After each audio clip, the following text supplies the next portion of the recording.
और बड़ी खबर, नेपाल के पोखरा में हुए हादसे में अब शवों को खोजने का काम भी चल रहा है, लेकिन इस ऑपरेशन में अब मौसम रुकावट पैदा कर रहा है। आज शवों को खोजने का काम अब तक शुरू नहीं हो सका। तो नेपाल प्लेन क्रैश में सभी 72 लोगों की मौत की पुष्टि हो चुकी है, लेकिन बचे हुए शवों को खोजने का काम मौसम की वजह से इस वक्त रुका हुआ है।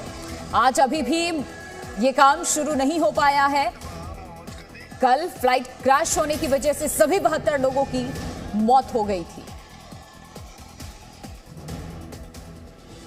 नेपाल के पोखरा में हुए विमान हादसे में 68 लोगों के शव बरामद किए जा चुके हैं, लेकिन नेपाल आर्मी ने साफ कर दिया है कि विमान के 4 क्रू मेंबर्स समेत 72 लोगों की मौत हो चुकी है। इस हादसे में 5 भारतीयों ने भी अपनी जान गंवा दी है। और इन सब के बीच में एक सवाल निकलकर सामने आ रहा है, आखिर क्यों नेपाल के विमान उड़ते ताबूत बनते जा रहे हैं?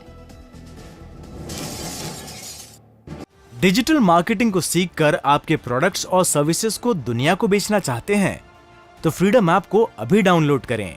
डिजिटल मार्केटिंग का एक्सपर्ट बनें।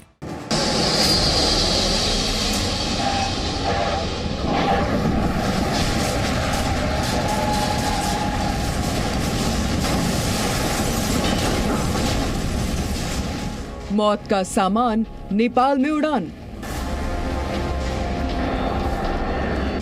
उड़ते ताबूत बने नेपाली विमान। 30 साल में 28 प्लेन क्रैश।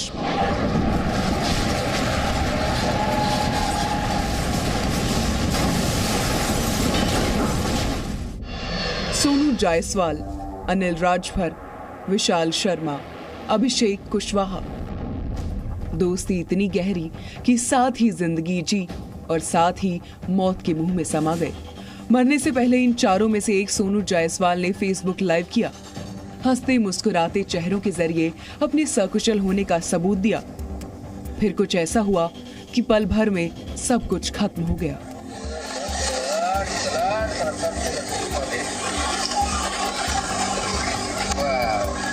नेपाल का ये विमान लैंडिंग से पहले ही हादसे का शिकार हो चुका था। फेसबुक लाइव के जरिए विमान हादसे की खबर गाजीपुर में मौजूद इनके दोस्तों और परिजनों तक भी पहुंच चुकी थी।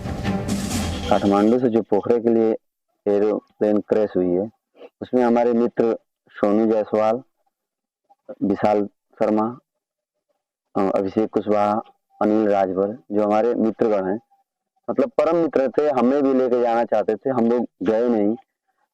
खुदा से हम लोग को काम था, इसलिए हम लोग गए नहीं। वो लोग गए और जो कि लाइव वीडियो बना के हम लोग सब भेज रहे थे, सब वहाँ का डिटेल भेज रहे थे। अब ऊपर वाले की जो मर्जी थी, ये हादसे हो गए। इन 4 दोस्तों के अलावा उस विमान में एक और भारतीय शामिल था, जिसका नाम संजय जायसवाल बताया जा रहा है। संजय जायसवाल बिहार के सीतामढ़ी के रहने वाले थे और वो भी पोखरा घूमने के लिए जा रहे थे।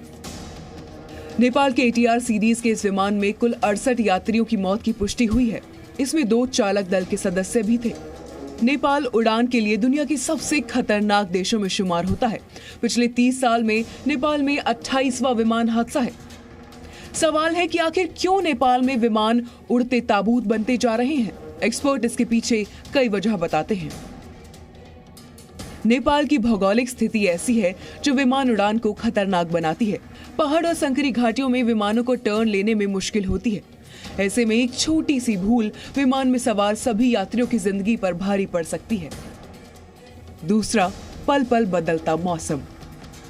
पहाड़ों में मौसम पल पल बदलता रहता है, जो विमानों के लिए कभी कभी खतरनाक साबित हो सकता है। इससे पायलट नेविगेट नहीं कर पाते हैं और हादसे का शिकार हो जाते हैं। तीसरा, ट्रेन्ड पायलट्स और स्टाफ की कमी।